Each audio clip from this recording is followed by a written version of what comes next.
there's many people who are starving for a word of encouragement, and if you provide that, they run with it, and that's great, but it also reveals this terrible unnecessary lack. It's like, well, why weren't they encouraged to begin with? You know, and that's a deep hole to fall down, and you know, because you can never stop answering that question once you start asking it. And you know, it has something to do with the fundamental difficulty that everyone who's human has in valuing their own existence because of its imperfections and finitude. And what you want to do is, for your child, is that you want the best for the best in them. That's what you want. And that's what you want from people that you surround yourself with. Now, they'll hold you to a high standard if that's the case, right? Because whenever you degenerate in any of the multiple ways that you're likely to degenerate, they're going to like whack you on the back of the head and say, you know, clue the hell in, you know, you're demeaning yourself, you're less than you could be. And there's real judgment in that, and it's harsh, you know. But with friends, it's the same thing. You want friends, they're not friends if they're not these people. You want friends who, when something good happens to you, that's good for you, right? They're happy about that. They're not like all bitter and resentful underground and like saying horrible things behind your back and telling you how they did something that was better and trying to drag you down. It's like, that's not helpful. And then when something bad happens to you and you go to them and you say, look, this terrible thing happened to me.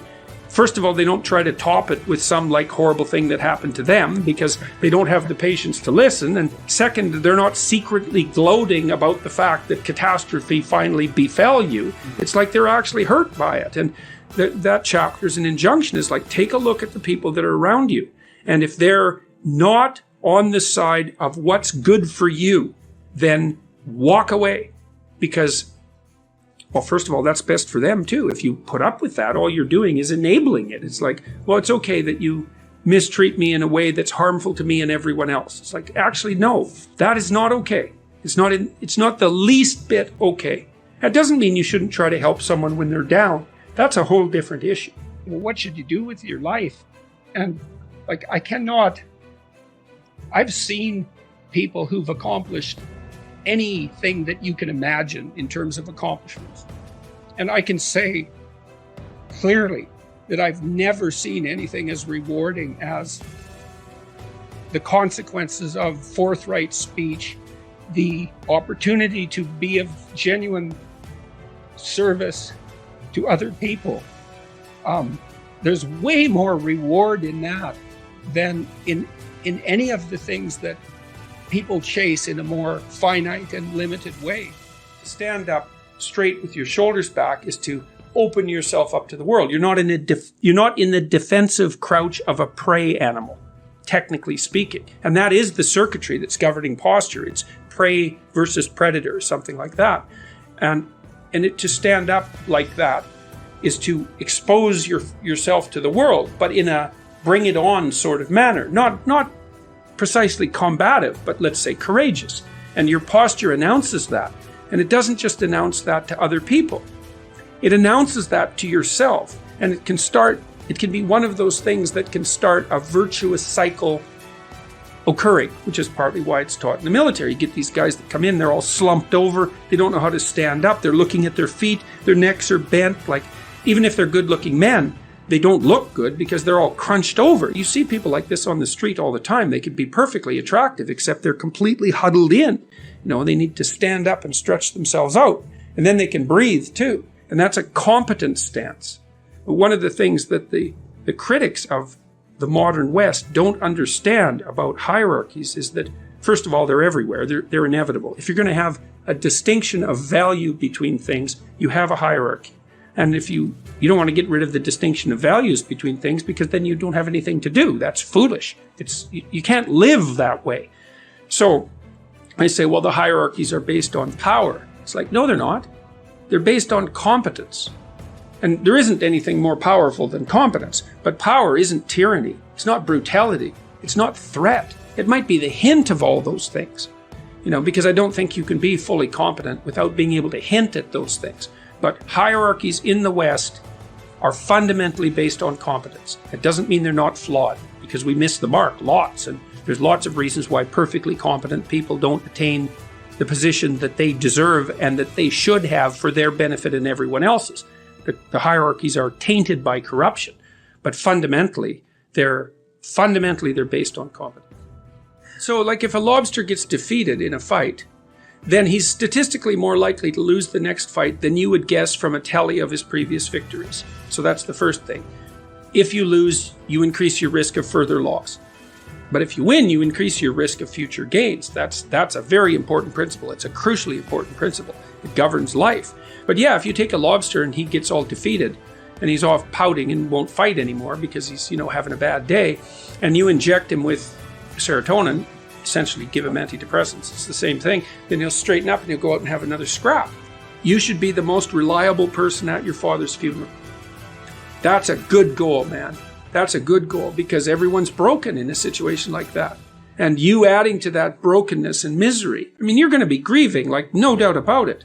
And no kidding. But there's a time to step forward with some character, and it's the same thing. You're going to be at someone's deathbed. You're going to be quibbling with your siblings while you're doing that? While your parents dying?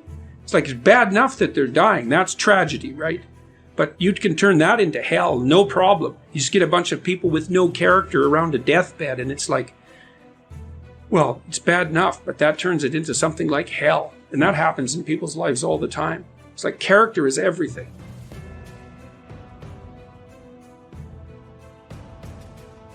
So, and that's why the wise people of our past tradition insisted upon that. They say, well, don't lie. Well, why not? Well, it destroys your character. Well, so what? Well, then you turn suffering into hell. Is that what you want? Maybe, because people will want that. But I would say, walk away from people like that. If you win all the time, that's meaningless. Because, and you think, why? Because you want to win. It's like, yeah, fair enough. So why would winning all the time become meaningless? It's because your theory of winning isn't sophisticated enough. Because here's how you win. You play the game to win. But while you're playing, you play in a way so that you get better at the game, right? Because you're going to play a bunch of games. Well, it's even more than that. You play the game to win, but you play it so that you get better at the game. Okay, fine, that makes sense. So you want to push yourself, right? Because that's how you get better. And so you need competition to push yourself. So you need to have the risk of loss, because otherwise you won't do it. But here's an even better way of thinking about it. You play the game so that you don't only get better at that game, but you get better at the entire set of possible games. And that's what you do when you're a good sport. It's like, well, so how do you do that? Well, partly you find the proper level of competition, right? So you want to be pushed so that you will make the effort necessary to remove what's useless about yourself and to help foster the growth of what's useful. And if you do that, then you get the joy of participating in the game towards victory, but the extra joy of building yourself more and more strongly at the same time. And so when you tell your kid, doesn't matter whether you win or lose, it's how you play the game. Your kid says, what do you mean by that? And you say, life is not a game, it's a series of games. It's actually a series of diverse games. Okay, so who's the winner of the series of diverse games? Because that's the real question, right? Not who wins a game. It's like whatever, you win a game. It's like if I hold a gun to your head and we're playing chess, I could say lose. Yeah. It's like I win. It's like, well, that's not helpful, obviously. So you want to teach your kid, you want to help your kid learn to be the winner of the set of diverse games. Okay, so what does that winner look like? Well, here's the first clue. That's the person who keeps getting invited to play. So because you win. If people invite you to play all the time, you have opportunities coming to you just nonstop. And maybe, like, let's say you have 50 opportunities and each of them are potentially 50% for you and 50% for the other person. You think, well, that's a pretty good deal. And then you think, well, wait a minute, let's flip this around. So it's like 60% for the other person and 40% for me. I'm going to go overboard in the generosity. You think, well, then what happens? Well, then instead of having 20 opportunities at every moment, you have like 50 opportunities at every moment. And that's what you want for your kids, is you want all the invisible doors around them to open. And you do that by saying, play nobly, right?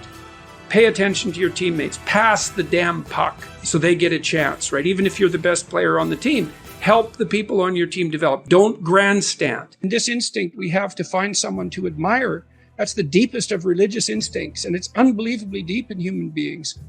And and we have this mimicry, this capacity for mimicry that's an integral part of our cognitive architecture, and it's the precursor to thought. And we do identify, you notice you admire someone, that is the instinct to mimic, because to admire is then to want to be that, and that's the action of the moral instinct. It finds a target in the world and it says, well, I could be like that. But at first it says, this person is attractive, or this person is compelling. It grabs you. And that's the instinct for further development. It's a very positive thing. It can be a very positive thing.